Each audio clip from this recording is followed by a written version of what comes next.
ओ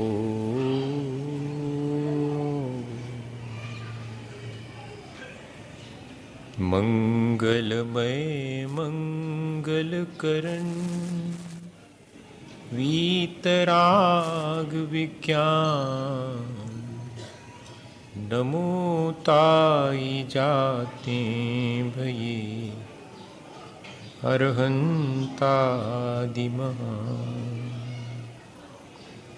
जो विद्यादि सागर सुधी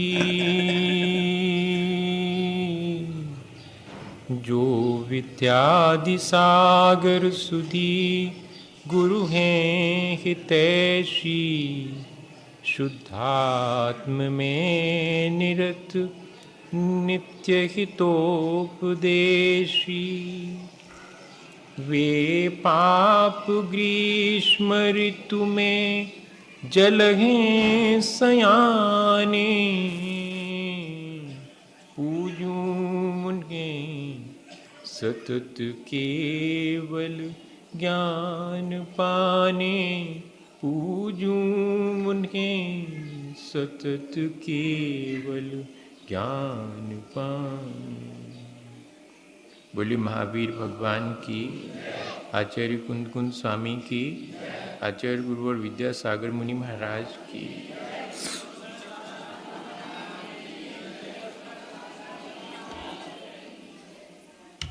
हम सभी लोग अपने जीवन को बहुत अच्छा बनाने के लिए निरंतर विचार कर रहे हैं। रोज बैठ करके इस बात का विचार करते हैं कि हम मनुष्य की तरह जी तो रहे हैं, पर वास्तव में हमें किस तरह जीना चाहिए कि जिससे हमारा मनुष्य जीवन सार्थक हो जाए। हमें संसार, शरीर और देह की वास्तविकता का बोध हो तो हम अपने जीने के ढंग को ठीक ढंग से व्यवस्थित कर सकते हैं। हमारा अगर दृष्टिकोण सही हो, दृष्टि निर्मल हो, तो हमारे विचार पवित्र होते हैं, जो कि हमारे आचरण को ठीक करने में मदद करते हैं। वरना हम अज्ञानतापूर्वक अपने जीवन को जीते चले जाते हैं और ये मानते हैं कि इससे बेहतर जिया ही नहीं जाता। मैं जिस तरह जीवन जी रहा हूँ वही जीवन जीने का तरीका है। ऐसा एहसास अपने भीतर होता रहता है और अपन जिस तरह जी रहे हैं वैसे ही जीवन को अपनी नियति मानकर जीते चले जाते हैं। हमारे मन में ये विचार भी नहीं आता, हमें ये ज्ञान भी जागृत नहीं होता कि हम और बेहतर ढंग से भी जीवन जी सकते हैं।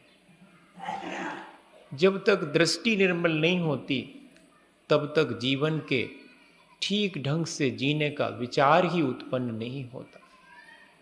कोई अगर जीवन को ठीक ढंग से कैसे जिया जाता है ये बताए तो जिसके पास दृष्टि की निर्मलता नहीं है उसे बात रुचती नहीं है।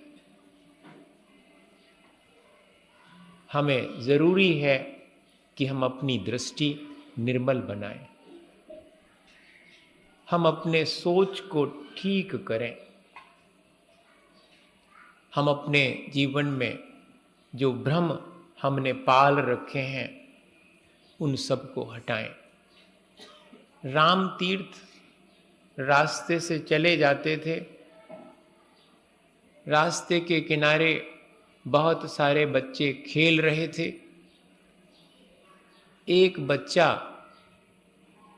अपनी छाया देख करके बहुत डर रहा था, चिल्ला रहा था कि बचाओ मुझे, माँ को आवाज दे रहा था। माँ भागी भागी घर से बाहर खेलते बच्चे को संभालने आ गई थी, पर वो मान ही नहीं रहा था, उनके समझाने से समझ ही नहीं रहा था।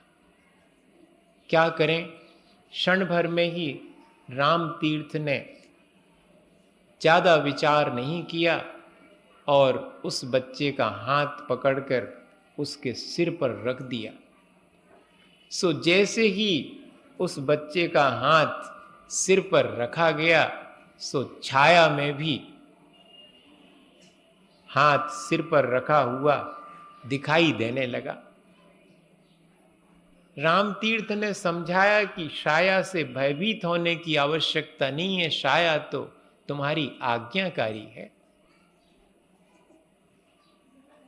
ऐसा विचार उस बच्चे के भीतर भी आया और वो भी चीखना चिल्लाना छोड़ करके खिलखिला करके हंस पड़ा कि अरे मैं तो व्यर्थ ही भ्रमित था और भयभीत हो रहा था, छाया तो मेरी ही है, मेरे से बड़ी कैसे हो सकती है। ऐसे ही जब दृष्टि निर्मल हो जाती है तो मेरी चेतना का ही परिणमन है ये पर्याय जिसे कि मैं गमा रहा हूं और उसे ही अपना मान करके संसार के जन्म मरण की पीड़ा भोग रहा हूं और अपने आत्मा का ज्ञान हमारे जीवन में उत्पन्न हो जाता है तो अपनी पर्याय बुद्धि नष्ट हो जाती है और फिर जो जीने का ढंग है वो फिर पर्यायाधीन नहीं रहता, आत्माधीन और स्वावलंबी जीवन जीना अपन शुरू कर देते हैं। फिर जो भी कर्म करते हैं उन कर्मों में आसक्ति नहीं रहती, वो कर्तव्य मान करके अपन करना शुरू करते हैं। सुबह से शाम तक कर्म तो सब करते हैं, लेकिन किस दृष्टि से कौन कर्म करता है इस पर निर्भर है कि वह संसार का बंधन स्वीकार कर रहा है या कि संसार के बंधन से मुक्त होने के लिए प्रयत्न कर रहा है। आचार्य भगवंतों ने द्रव्य कर्म, भाव कर्म और नो कर्म के भेद से कर्म के 3 भेद किए हैं। गीता में भी कर्म के 3 भेद करे गए, काम कर्म, निषिद्ध कर्म और विकर्म।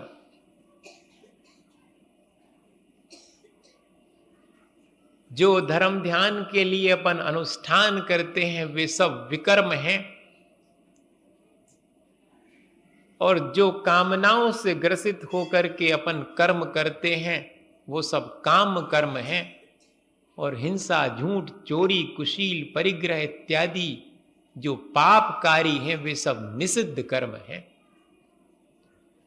सो निषिद्ध कर्मों को तो जिसकी दृष्टि निर्मल हो गई वो छोड़ देता है, अपने कामनाओं से किए जाने वाले कर्म को भी संभाल लेता है और अधिक से अधिक ऐसे कर्म करता है जो कि कर्मों की निर्जरा में कारण बनते हैं।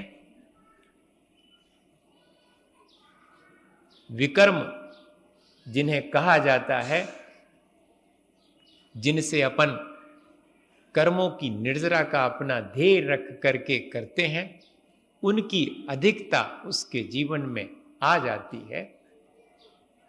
और जो काम कर्म है वह बेहतर ढंग से करता है। अपन शिक्षा ले सकते हैं कि कर्म तो हम भी करते हैं, लेकिन उनके करने का तरीका क्या हो। कर्म सहज हो पहली शर्त है, करने का अहंकार उन कर्मों के पीछे ना हो।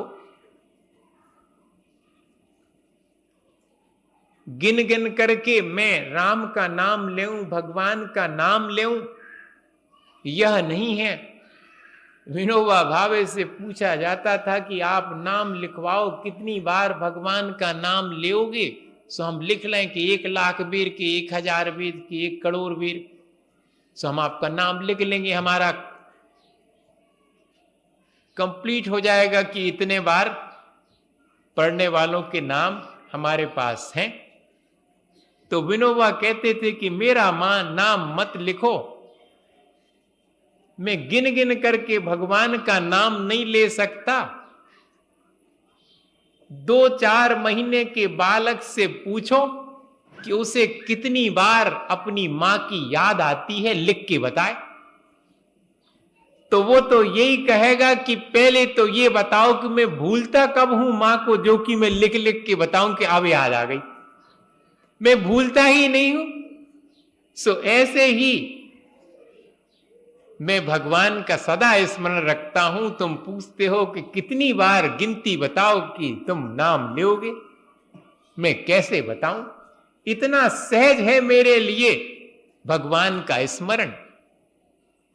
वह किसी कार्य की तरह नहीं है कि अभी मुझे थोड़ा समय निकाल करके भगवान का स्मरण करना है, इतनी माला फेरनी है, इतनी जाप करनी है। अरे भाई, भगवान का नाम तो निरंतर बना रहना चाहिए। जो अपन जाप इत्यादि करते हैं वो अभ्यास है इस बात का कि 10 मिनट की जाप मेरे शेष समय में भी मेरे अंदर वीतरागता का स्मरण कराती रहे। लेकिन वीतरागता स्मरण मेरे लिए सहज हो। हर कार्य करते समय मैं दुकान चला रहा हूं, लेकिन वीतरागता का भाव मेरे भीतर बना रहे, भगवान की स्मृति, तो मैं निषिद्ध कर्मों को नहीं कर पाऊंगा, मैं पाप कार्य से बचा रहूंगा। अगर सहज रूप से ऐसे कर्म किए जाएं तो मां अपने बेटे की परवरिश करती है, बचपन से बड़ा करके पाल पोस करके उसे योग्य बनाती है। किसी भी मां ने कभी यह नहीं कहा कि मैंने बच्चे के इतने गंदे कपड़े धोए, इतनी सेवा करी, मेरा वीडियो फिल्म बनवाओ, हैं? हां, मैंने सेवा करी, मेरा इतना पेमेंट हुआ। अगर किसी नर्स को सेवा के लिए लगाओगे तो महीने भर का हिसाब कहेगी कि देखो हमने तो तुम्हारे बच्चा को करो। और माने उसके लिए तो सहज है। अकेले धन्यवाद देने से उसका काम नहीं चलेगा कि आपने इतनी सेवा करी, थैंक्स। हम इसके लिए, इस उपकार के लिए कुछ भी दे नहीं सकते, इतना सहज कर्म है। सूरज सुबह से आकर के ये नहीं कहता पहले कि तब ऊंघेंगे जब पहले बताओ कि को जग है, कितने जने जग हैं तो ऊंघे हम, कितने फूल खिलेंगे ये तब तय हो जाए पहले। नहीं, वो तो उगता है, प्रकाश देता है, उसका काम है, सहज रूप से करता है। जिसको जगना है जग जाग जाए, जिसको सोना है सोता रहे। कमल खिले तो खिले, नहीं खिले तो उसका कोई उसमें श्रेय नहीं है कि मेरे प्रकाश में अगर नहीं होता तो लोग कैसे जगते। ऐसा अहंकार नहीं है उस कर्म में, उसका कर्तव्य है। क्या अपन ऐसे ही सुबह से शाम तक कर्म नहीं कर सकते? अत्यंत सहज भाव से, बिना किसी फल की आसक्ति के, बिना किसी अहंकार के। लेकिन थोड़ा सा कर्म अपन करते हैं और अहंकार बहुत सारा करते कि मैंने किया। अरे तुमने क्या किया? वस्तु का परिणमन था, तुम उसमें निमित्त हो, सिर्फ निमित्त मात्रम भव सव्य साची। अर्जुन से कहा जाता है कि अर्जुन तुम तो सिर्फ निमित्त हो, अहंकार मत करो कि मैं युद्ध में जीत जाऊंगा या कि हार जाऊंगा। ऐसी दीनता का भाव मत लाओ, समता भाव रख के अपना कर्म करो। हम भी सुबह से शाम तक ऐसे बहुत से कर्म सहज रूप से कर सकते हैं अगर अभ्यास करें तो, उनका श्रेय लेने की इच्छा ना हो। वरना तो कुछ भी थोड़ा अच्छा हुआ और उसका श्रेय लेने सब तैयार हो जाते, माला पहनने के लिए। हाँ, फूले नहीं समाते कि मैंने इतना अच्छा काम किया, और अगर कुछ गड़बड़ हो जाए तो इसने किया उसने किया, हम तो हते ही नहीं। ऐसा है कि नहीं? और ले लो तुम कमेटी में इतने लोगों को, वे तो बिगाड़ हैं ही, हमें नहीं लाओ तुमने, हमें लेते तो हम ठीक कर देते सब काम। ये अहंकार है कि नहीं? कर्म करने का इतना सहज भाव अपने भीतर हो के कार्य तो अपने आप सब चलता है, मैं तो उस कार्य में शामिल होने का अपना भाग्य मानूं, ऐसा सोच करके कार्य अगर करें तो वे सारे कर्म हमारे कर्मों की निर्जरा में कारण बन सकते हैं। करते तो हम हैं ही सुबह से शाम तक कर्म, सो कर्म बंधन और करते रहते हैं। सहज नहीं होने की वजह से, अहंकार या संक्लेश होने की वजह से कर्मों को अहंकार और संक्लेश ना करते हुए भी किया जा सकता है। आचार्य भगवंतों ने लिखा कि तस्मात् क्रिया प्रतिफलंति न भाव शून्य। ऐसा कर्म जो कि भाव से शून्य है फलवान नहीं होता। अच्छे कर्म अगर अच्छी भावना से किए जाएं तो उनका फल अनंत हो जाता, और बुरे कर्म बुरी भावना से किए जाएं तो उनका फल अनंत हो जाता। लेकिन अगर बुरे ही कर्म के पीछे भावना नहीं थी बुरी, तो उनका फल शून्य हो जाता है। अच्छे कर्म अगर बुरी भावना से किए जाएं तो उनका फल भी शून्य है। भले ही आप पूजा कर रहे, लेकिन भीतर भीतर भाव है संसार बढ़ाने का ही। जैसे कि रावण ने किया था, 16 दिन का तो विधान किया शांति नाथाय नमः, लेकिन भीतर भाव था कि बहुरूपणी विद्या सिद्ध अगर हो गई तो रावण की मृत्यु अच्छे से हो जाएगी, मैं उसको करूंगा। ये खोटा परिणाम था। सो बहुरूपणी विद्या तो शुद्ध हो गई, लेकिन बिगाड़ नहीं कर पाए रामचंद्र जी का। अपना ही बिगाड़ हो गया, अपना ही पतन हो गया, नरक जाना पड़ा। अच्छा कर्म तो कर रहे थे लेकिन भावना तो बुरी थी। तो दूसरे नंबर पर की कर्म हम करें, अत्यंत हार्दिक होकर के करें, सद्भावना पूर्वक करें। कर्म के पीछे अगर सद्भावना है तो ही कर्म श्रेष्ठ है।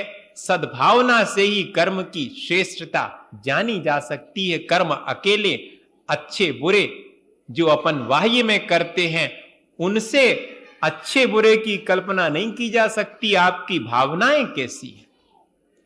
1 रुपए का नोट है, कितना सा वजन है उसका? अगर उसको जलाओ तो 1 बूंद पानी गर्म नहीं हुई है, इतनी तो उसमें ताकत इतनी सी है, लेकिन उस पर मोहर लगी हुई है। सो 1 रुपए का नोट आराम से चलता है उस मोहर के कारण। और अगर ऐसे ही किए जाने वाले कर्मों पर भावना की मोहर लगी हो तो छोटा सा कर्म भी बहुत फलवान होता है। देखो, मेंढक ने मुंह में पाखुरी दबाई थी और क्या भाव थे भगवान की पूजा के। पाखुरी में तो कछु वजन नहीं है, अपन तो पूरी थाली थाली भर भर के चढ़ा रहे भगवान को, कछु नहीं हो रहा। ऐसा अपने मन में भाव आ जाता, उनकी अकेली पाखुरी से होगा। भैया उसके पीछे भावना बहुत थी। भले ही छोटी सी दिख रही हो पाखुरी मेढक की, लेकिन वह पाखुरी भी ब्रह्मांड के बराबर हो गई। हमारा तो बहुत बड़ा कर्म भी अणु के बराबर होकर के रह जाता जब फल उसका मिलता है। तो कर्म में जितनी अधिक सद्भावना होगी उतना उसका वेटेज होगा। उपनिषद में कहानी आती है कि जांजलि ब्राह्मण को, जो कि स्वयं विद्या में निष्णात था, तत्व ज्ञान के लिए गुरुजी ने तुलाधार वैश्य के पास शिक्षा लेने भेजी। जो तराजू तौल करके अपना व्यापार करता था, उससे क्या शिक्षा मिलेगी? ऐसा सोच करके पहले तो इनकार कर दिया कि उससे क्या शिक्षा लेने जाऊं, जब गुरुजी ने कहा कि जाओ उसी के पास तुम्हें शिक्षा मिलेगी। सो पहुंचे। क्या शिक्षा देते हो मुझे? वैश्य से कहा। तो वैश्य ने इतना ही कहा कि मैं क्या शिक्षा दूंगा, मैं तो सिर्फ ये जानता हूं कि चाहे बड़ा बूढ़ा आवे, चाहे बच्चा आवे, चाहे अमीर आवे, चाहे गरीब आवे, मेरे तराजू की जो सुई है वो ठीक ठीक स्थिर जब होती है तब मैं लोगों के साथ व्यापार करता हूं, कभी भी उसमें बेईमानी करके अधिक या कम नहीं तौलता हूं। मेरी तुला सबके प्रति समान ही तौलती है। यही मुझे ज्ञान है, इतना ही मैं जानता हूं और कुछ ज्ञान मुझे नहीं है। इतना भी पर्याप्त है। बड़ी बड़ी पोथी पढ़े हों, बड़े बड़े ज्ञान प्राप्त हों, लेकिन राग द्वेष परिणाम अपने भीतर अगर हैं तो बहुत बड़ा ज्ञान भी कोई काम का नहीं है। आचार्य महाराज ने लिखा कि ज्ञान ही भाव का कूल है, ज्ञान ही भाव का शूल, राग रहित अनुकूल है, राग सहित प्रतिकूल। वही ज्ञान संसार के कारण भी बन सकता है अगर मिथ्या ज्ञान है तो, और अगर सम्यक ज्ञान है, राग से रहित ज्ञान है, तो वह वीतराग विज्ञान ही मोक्ष का कारण बन सकता है, अनुकूल है। इसके पीछे, कर्म के पीछे अगर हमारी भावनाएं अच्छी हैं, जैसे कि उस वैश्य को इतना ही ज्ञान था कि मुझे तुला से ठीक ठीक तौलना ही, ईमानदारी से तौलना है, इतना ही ज्ञान पर्याप्त है। चाहे बड़ी बड़ी पोथी पढ़ी हो, अपन ने वो दुकान पे बैठे बेईमानी करे तो का काम की वह पोथी पढ़ो? विचार तो करो कि कौन सा ज्ञान हुआ अपने को? क्या आत्मज्ञान हुआ? नहीं भाई, ऐसा ज्ञान सीखें, ऐसी भावना जिसमें पवित्र हो सके। सेना नाई के पास भेजा जाता है उस ब्राह्मण को कि उससे शिक्षा प्राप्त करो। अरे नाई क्या शिक्षा देगा?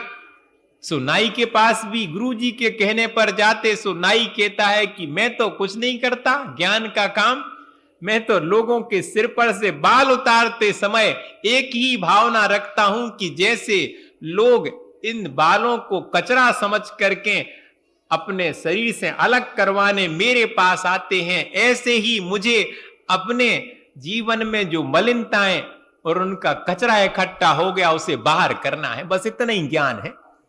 मेरे भीतर कषायों का कचरा इकट्ठा ना होता जाए, मैं दूसरे का कचरा तो दूर करता हूं, बाल उतारता हूं, लेकिन मेरी आत्मा मलिन ना हो जाए। इतना ही ज्ञान है मुझे। भैया इतना ही ज्ञान पर्याप्त है कर्म के लिए, तो जो भावनाओं को पवित्र करने के लिए योग्य है। भावना से ही हमारे कर्म में विशेषता आती है। हम देखें कि हम पूजा कर रहे हैं और हमारी भावना अच्छी नहीं है तो हमारी वो पूजा हमें उतना फल नहीं दे पाएगी। और घर में अगर हम रोटी बना रहे हैं, भोजन बना रहे, बताइए आप, मां भोजन बना रही और क्या भावना भा रही? भोजन अच्छे से बनाऊं, मेरे लिए इतनी बड़ी घर की जिम्मेदारी मिली है, सबको प्रेम से भोजन कराऊं, ये भोजन करके सब धर्म ध्यान करें, समृद्ध हो, सुख और शांति पावें, तो मेरा भोजन सार्थक हो जाए। अगर ऐसी भावना से कर्म तो कर रहे हैं लेकिन भावना उसके पीछे पवित्र है, और अगर खोटी भावना हो जाए कि जो हमारे लाने बनावे खो मिलो, जो घर गृहस्थी को काम ही करते रहे, रोटी बनाते रहे, का हम रोटी बारी लगा लो, हम कहां तक बनाए रोटी? ऐसा अगर अपने भीतर भाव करके और अपन वो रोटी बनाने का कर्म कर रहे हैं तो वह सिवाय कर्म बंध के और कुछ भी देने वाला नहीं फल। भावना अगर पवित्र है उस कर्म के पीछे, तो ही कर्म सार्थक होगा। इस तरह अपन अगर विचार करें तो ही अपन अपने कर्मों को आसानी से ठीक बना सकते हैं। और एक बात और कही गई कि जो भी कर्म करो स्वपर कल्याण की भावना से करो। जब भी हम कर्म करें तो ध्यान रखें कि ऐसा कर्म जिससे दूसरे का अकल्याण हो, मेरा तो होएगा ही। जब दूसरे के अकल्याण का मैं कर्म कर रहा हूं तो मेरा अकल्याण तो पहले कर रहा हूं। मुझे तो अपने कल्याण और दूसरे के कल्याण के लिए ही कार्य करना है। ऐसा कोई कार्य नहीं करना जिससे कि मेरा और दूसरे किसी का भी अकल्याण होता हो।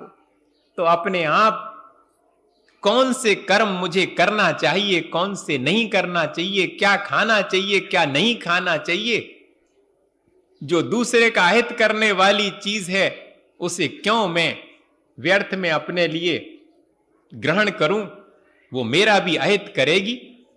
ऐसा विचार करके सारा जीवन सुधर सकता है। कब? जबकि विचार अच्छे हों, सोच अच्छा हो, सोच सपर कल्याण का हो तो।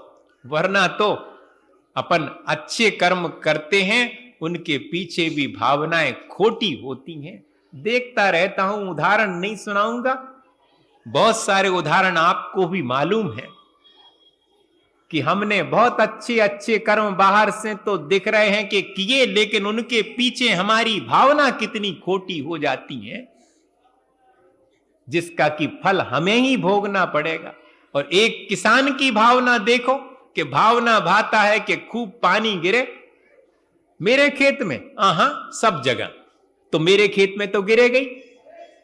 सबके कल्याण में मेरा कल्याण निहित है, मैं अलग थोड़े ही हूं। और जो व्यक्ति अपने आत्म कल्याण में लगा है उसके द्वारा दूसरे का अकल्याण नहीं हो सकता, यही दूसरे का कल्याण है। सो चाहे अपने कल्याण में लगा व्यक्ति हो या दूसरे के कल्याण का विचार करने के लिए उसके भीतर भावनाएं हो, दोनों ही स्वपर कल्याण करने में कारण बनेंगे। अपन को ऐसी तैयारी करनी चाहिए, अत्यंत हार्दिक होकर के, सहज होकर के, स्वपर कल्याण की भावना से भर करके कर्म करना चाहिए। एक द्वीप के अंदर एक जहाज किनारे पर लगा, भटक गया था।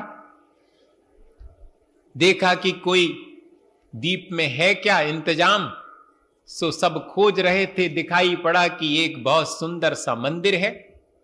जाकर के देखा कि मंदिर में कोई है क्या, तो वहां पर 3 लोग बाबा जैसे दिख रहे थे, तीनों, और प्रार्थना कर रहे थे भगवान की, कुछ बोल रहे थे।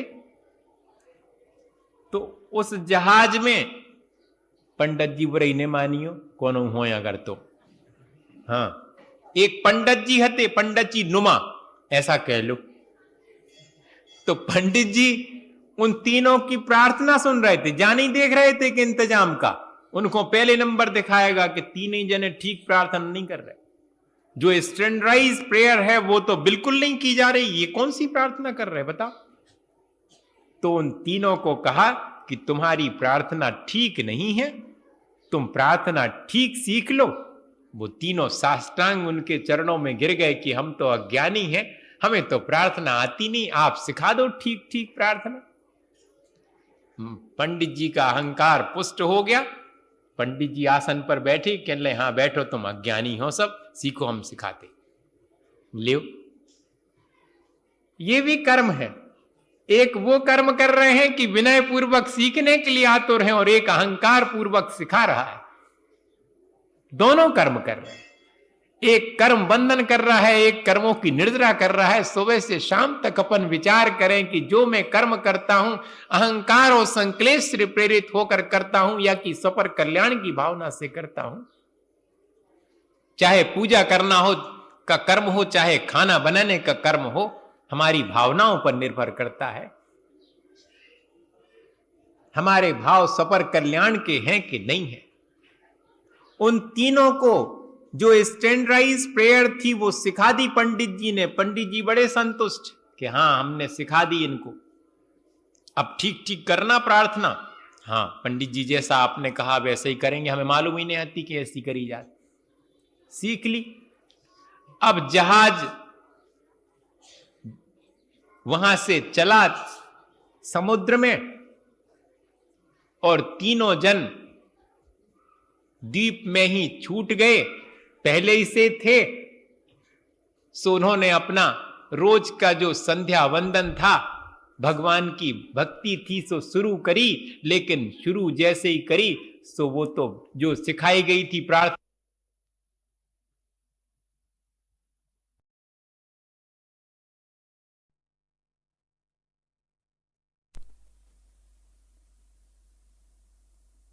प्रार्थना अभी तक जिंदगी भर प्रार्थना करते थे, लेकिन अब जो पंडित जी ने सिखाई है वही सही प्रार्थना है ऐसा मान करके उसके भूल जाने पर अत्यंत विचलित हो गए। चलो पंडित जी को खोज लें अपन। तो दूर समुद्र के किनारे देखा उस टापू में से कि समुद्र में जहाज चला जा रहा है। सो तीनों ने ज्यादा विचार नहीं किया और चलना शुरू कर दिया समुद्र के ऊपर। और तीनों चलते चले जा रहे पानी के ऊपर। और जहाज के पास पहुंचते तो जहाज के लोगों ने देखा कि 3 चमकदार से सितारे, इंग्लिश की कहानी है 3 स्टार, वो 5 स्टार होटल वाली नहीं तो 1 स्टार 5 स्टार, इंग्लिश की कहानी है। 3 रत्न जिसको अपन ट्रिनिटी कहें, सम्यक दर्शन ज्ञान चारित्र का प्रतीक माने, वो चमक रहे थे। उस जहाज के लोगों ने कहा कि बचो, कुछ ना कुछ गड़बड़ है। वो तो घबरा गए। जब और पास में आए वो तीनों, अरे लोगों ने कहा अपन बेकार में बुद्धू बने जे, तो वे या अज्ञानी जो अपन को मिले थे होते, इनसे प्रार्थना नहीं बनती। अब सबकी जान में जान आ गई है। सो जहाज में उन तीनों जन को प्रवेश दे दिया, चढ़ा लिया। सो तीनों ने, पंडित जी सामने दिख गए, सो उनके चरणों में साष्टांग हो गए और प्रार्थना की कि पंडित जी आपकी सिखाई हुई प्रार्थना तो हम भूल ही गए, आप एक बार और सिखा दो। अब पंडित जी की हालत देखने लायक थी। पंडित जी ने हाथ जोड़ लिए कि भैया जोन प्रार्थना पहले करते भाई ठीक है, तुम्हारी प्रार्थना का फल तो हमने देख लिया, हमारी सिखाई प्रार्थना भूल गए सो भूल जाओ। वो प्रार्थना क्या करते थे, वहां पर 3 मूर्तियां थी, सो प्रार्थना करते थे कि you are 3 we are 3 mercy with us, तुम 3 हो हम 3 हैं, हमारे ऊपर दया बनाए रखना, इतना ही प्रार्थना है और कुछ नहीं है। ये प्रार्थना इतनी कीमती हो गई क्योंकि इस प्रार्थना के पीछे उनकी भगवान के प्रति श्रद्धा भावना थी। और सीखी हुई प्रार्थना बड़ी बड़ी, उनके पीछे अगर हार्दिक भावना नहीं है तो फिर वो उतनी फलवान नहीं होंगी, भले ही अपन कितनी बड़ी प्रार्थना सीख लें। प्रार्थना जो अपन करते हैं उस प्रार्थना का फल अपन को भी मिल सकता है। ये नहीं कह रहा हूं कि अपन कल से जो प्रार्थना सीखी है सो बे भूल जावें। हाँ भैया, उन प्रार्थनाओं को ऐसे करें हार्दिक भावना के साथ, सपर कल्याण की भावना से, कि वे प्रार्थनाएं सार्थक हो जाएं। सुबह से शाम तक के कर्मों में जो अपने भीतर किसी न किसी कामना से प्रेरित होकर के अपन करते हैं, अगर सहज और हार्दिक सपर कल्याण की भावना से वो कर्म किए जाएं तो उन कर्मों को हम बहुत फलवान बना करके अपने जीवन को अच्छा बना सकते हैं। इसी भावना के साथ कि हम सब अपने कर्मों को सपर कल्याणकारी बनाएं। बोलिए आचार्य गुरु और विद्यासागर मुनि महाराज।